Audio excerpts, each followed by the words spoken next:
And so you didn't. It was not on your plate to think about. at all. Right. Yeah, it And was not on so my plate at all. so you could have said no when said individual Yeah. probably was trying to shoot his shot on the Nah, I was real, gonna huh? say nah. Shout out to CJ. He know he is. He came up to me and he was like, "Hey, boo, Right. I gotta da da da da Right. this," and I was like, "Okay." I'm like, "Yeah," and I was Yeah. nervous. I was super nervous Right. because this is my first day on campus as a student, Yeah.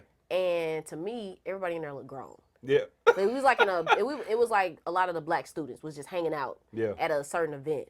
And everybody just looked so grown to me. And I just came from a school, the little boys over there didn't have no facial hair. Right. The girls didn't even like it looked super grown. So I definitely could have been like, thank you, and then not show up. Right. But I'm glad that I showed up. I'm glad I didn't let that moment intimidate me because I didn't know anybody coming to Kansas City. I made it a point not to follow where everybody else went.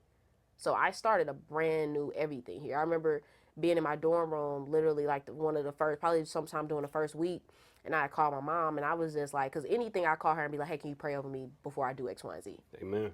And she a prayer warrior, so she leads her prayer ops at her team, at her church and everything too. So I'm like, let me call my mom and see. So I had called her, and I was just like, I'm gonna go to this event though, but can you pray over me? And it wasn't. I don't think it was that specific event. I don't recall, but it was one of the many events that they do onboarding wise. Gotcha. And so I was just like, I'm kind of nervous, mom, like about making friends. Like, Yeah. and you 18, 19. Yeah. So people be like, that's a big age. Like you Yeah. kind of grown in a sense. Yeah. But it's like you're still nervous in new environments of meeting people and finding the right people and not feeling like you just by yourself and it's a room full of people talking and you just like, and I know I'm outgoing and stuff, but still, Yeah. I just was like, I hope I, connect. And so literally I happened to have known one person.